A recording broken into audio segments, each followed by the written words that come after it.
আসসালামু আলাইকুম, সবাই কেমন আছেন? তো বন্ধুরা, আজকে একটি ইন্টারেস্টিং ভিডিও আপনাদের সঙ্গে শেয়ার করব। ভিডিওটি আশা করি সবাই পুরো ভিডিওটা দেখবেন। আজকে আমি আমার বাসায় কেউ ছিল না, আমার মেয়ে এবং আমি এবং আমার আম্মা মিলে কি রান্না করব প্রথমে ভাবতেছিলাম, তো পরে চিন্তা করলাম এত বেশি ভেজালে না জড়িয়ে ডাল, ভর্তা এবং ভাত রান্না করব। তো যেই কথা সেই কাজ, প্রস্তুতি শুরু করে দিলাম। প্রথমেই আমি ডাল রান্না করার জন্য পেঁয়াজ কাটাকাটি শুরু করলাম এবং পেঁয়াজ কাটাকাটি করতেছি এবং এই কাজগুলো আসলে আমাকে আমার মেয়ের সাথে হেল্প করেছিল, কিন্তু যেহেতু মূল কাজটা আমি নিজে করতে চাইছি সে কারণে বেশিরভাগ কাজগুলো আমারই করতে হয়েছে। তো দেখতে পাচ্ছেন পেঁয়াজ কাটা শেষ, এখন আমি মরিচ কাটা নিয়ে ব্যস্ত আছি। তো মরিচ অবশ্য বেশি, যেহেতু জাল খাই নাই আমরা, সে কারণে মরিচটা অল্প নিচ্ছি। তবে বলে রাখি আপনাদেরকে, আমরা এখন যে ডালটা রান্না করব সেটি হচ্ছে ভুনা ডাল। এটা সব মানুষের যে যে নিজের সবাই নিজস্ব একটা পাকের একটা আলাদা স্টাইল থাকে, রান্না করার একটা আলাদা একটা স্টাইল থাকে। তো সেটাই আমি আমার মতো করে অ্যাপ্লাই করতেছি। এটি হচ্ছে আমার ডাল রান্না করার একটা প্রস্তুতি প্রথম ধাপের। তো দেখতে পাচ্ছেন এখন আমি কিন্তু আমার যে ডাল রান্না করব সেই ডালটা এখন নিয়ে নিচ্ছি, যেহেতু ডালটা ধুয়ে নিতে হবে।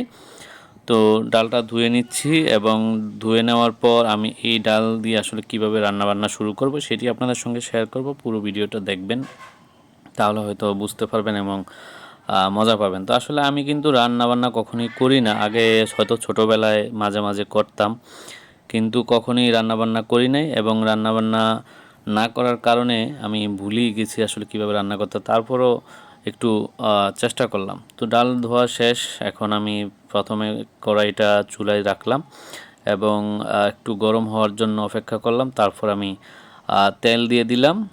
দেখতে পাচ্ছেন, আসলে একটু ভয়ে পাচ্ছিলাম যে তেল আবার গায়ে আসে কিনা। তো এই যে তেল দেওয়া শেষ, এখন তেলটা একটু গরম হবে, তারপর আমরা বিভিন্ন রকম যে মশলা দিয়ে আছে সেগুলো দিয়ে দিব। তো আসলে এই কাজগুলো করতে গিয়ে আমি একটু ভয় পেয়েছিলাম। তো দেখতে পাচ্ছেন বন্ধুরা, এখন আমরা একটু তেল গরম হওয়ার পরে আমি পেঁয়াজ এবং কাঁচামরিচ দিয়ে দিলাম এবং কিছুক্ষণ পরে আমরা কিন্তু একটু নেড়ে নিই। তারপর আবার আমরা এই পেঁয়াজ কাঁচামরিচের সাথে লবণ দিব, হলুদ দিব এবং কিছুক্ষণ নেড়ে যখন এটা একটু বাদামি কালার হয়ে আসবে তখন কিন্তু আমরা ডালটা দিয়ে দিব। দিয়ে তারপর কিছুক্ষণ নাড়বো, নেড়ে তারপর পানি দিয়ে দিব। তো এই পুরো প্রণালীটাই আপনাদের সঙ্গে আছে এবং আপনাদেরকে দেখাবো। তো আশা করি আপনারা পুরো ভিডিওটা দেখবেন এবং আসলে আপনাদের ভালো লাগবে। তো আসলে মূল বিষয় হচ্ছে একজন রান্না না জানা লোক কীভাবে রান্না করে সেটি দেখার বিষয়। তো দেখতে পাচ্ছেন আমরা এখন মশলাটা নাড়ানোর শেষ পর্যায়ে আমরা কিন্তু ডালটা দিয়ে দিছি। তো এর মধ্যে একটা কথা বলে রাখি, সেটি হচ্ছে কিন্তু আমার এই পাকের ভিতরে এই মশলাটা কিন্তু একটু বেশি মানে কষিয়ে ফেলছি, বেশি একটু কালো হয়ে গেছে। তো তাড়াতাড়ি করে চুলাটা একটু কমিয়ে দিয়েছি। তারপর আবার এখন পানি দিয়ে দিব। তো এই প্রণালীগুলো দেখালাম আর কি আপনাদেরকে। তো বন্ধুরা, আসলে মূল বিষয় হচ্ছে এই ভিডিওটা আপনাদের সঙ্গে শেয়ার করার মূল একটি কারণ হচ্ছে আসলে আমি প্রথম অনেক দিন পর একটু পাকশাক করলাম, সেটি কেমন হয়েছে বা কি অবস্থা হয়েছে সেটি দেখানোর চেষ্টা করেছি। তো দেখতেই পাচ্ছেন ডালটা যেহেতু চুলায় আছে, ভাতও অলরেডি হয়ে গিয়েছে। ভাত রান্নাটা অবশ্য আপনাদের সঙ্গে শেয়ার করিনি। এখানে দেখতে পাচ্ছেন আমরা আলু কেটে নিচ্ছি, যেহেতু আলুটা সিদ্ধ দিতে হবে।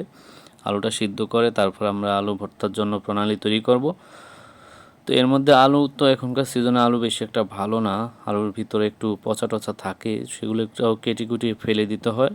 তো আমরা এখন সেই কাজটি করতেছি, আলু প্রস্তুতি করতেছি, যেহেতু সিদ্ধ দিতে হবে, সিদ্ধর পর তারপর আলু আবার নামিয়ে চুলতে হবে, অনেক ঝামেলা বাকি আছে। তো কাজগুলো আসলে আমি করতেছি, দেখতে পাচ্ছেন আপনারা।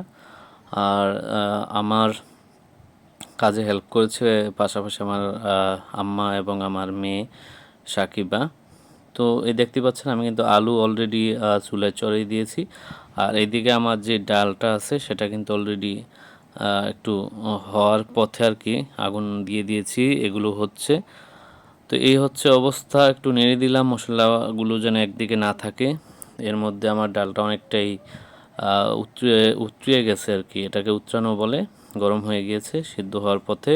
আর আলুটা এখনও উতরায় নাই, সিদ্ধও হয় নাই। তো এইটি হচ্ছে আসলে আজকের ভিডিও, এবং সফলতার দিকে একটু এগিয়ে যাচ্ছি। দেখতেই পাচ্ছেন যে আসলে আমি অলরেডি পুরো ভিডিওটার মধ্যে আরেকটু বাকি ছিল। তো দেখতে পাচ্ছেন সেই আমার ডাল রান্না করা ডাল নিলাম, এবং পাশে আমার সেই সিদ্ধ করা ভর্তা।